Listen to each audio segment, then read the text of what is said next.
वो आखिरी खत। दिल्ली की भीड़ भाड़ भरी गलियों में एक पुरानी किताबों की दुकान थी, राज बुक स्टोर। इसकी दीवारें किताबों की खुशबू से भरी रहती और एक कोना हमेशा साफ सुथरा सजाया हुआ रहता। उसी दुकान में काम करता था आरव, एक चुपचाप रहने वाला, किताबों में डूबा रहने वाला 28 साल का लड़का। वो अपने काम में मग्न रहता, लेकिन उसकी आंखों में हमेशा एक अधूरी कहानी की झलक दिखाई देती। एक दिन बारिश की हल्की फुहार के साथ दुकान में आई सिया, एक बेफिक्र मुस्कुराती हुई लड़की जो बारिश की बूंदों से भी ज्यादा ताजगी से भरी थी। वह एक पुरानी डायरी मांग रही थी जिसमें यादें बंद की जा सके। आरव ने बिना कुछ बोले एक खूबसूरत सी लेदर बाउंड डायरी उसे थमा दी। सिया की मासूम मुस्कान और बेपरवाह बातें धीरे धीरे आरव की चुप्पी में घर बनाने लगी। वह हर हफ्ते किताबें खरीदने आने लगी, कभी गालिब की शायरी, कभी प्रेमचंद की कहानियाँ। वह बातें करती जाती और आरव चुपचाप उसकी आंखों को पढ़ता रहता।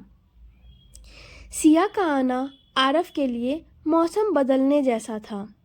पहले जहां उसकी दुनिया सिर्फ काले कागज और धूल भरे पन्नों में बसी थी, अब हर दिन रंगीन लगने लगी। लेकिन वह अपने दिल की बात कहने से डरता था। सिया उसके लिए एक खुली किताब बन चुकी थी, लेकिन अपनी भावनाओं के पन्ने वह अब भी बंद रखता। एक दिन सिया बहुत उदास आई। उसकी आंखों में आंसू थे, लेकिन मुस्कान अब भी थी, जैसे कोई कहानी खत्म होने को हो और लेखक अभी आखिरी शब्द लिखने से डर रहा हो।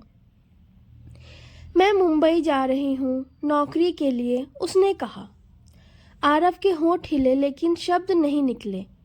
उसके अंदर कुछ टूटा, पर वह टूटा हुआ हिस्सा सिया को दिखाना नहीं चाहता था।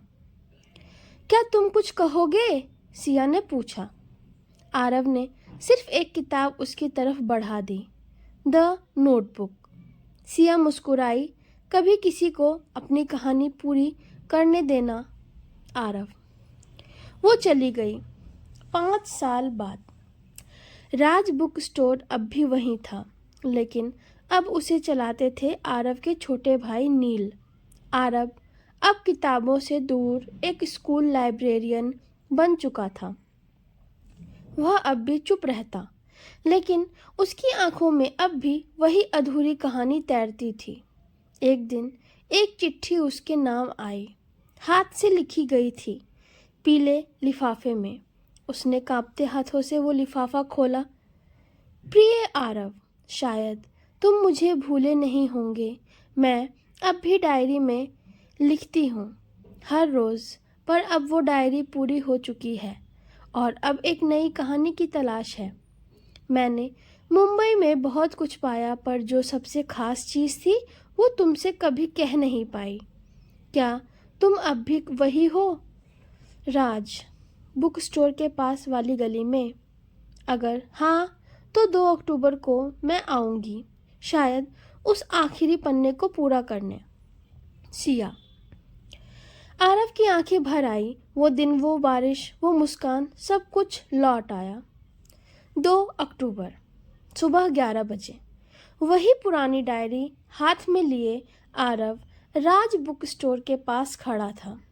वो हर आती जाती लड़की को गौर से देखता रहा, लेकिन दिन बीतता गया और सिया नहीं आई।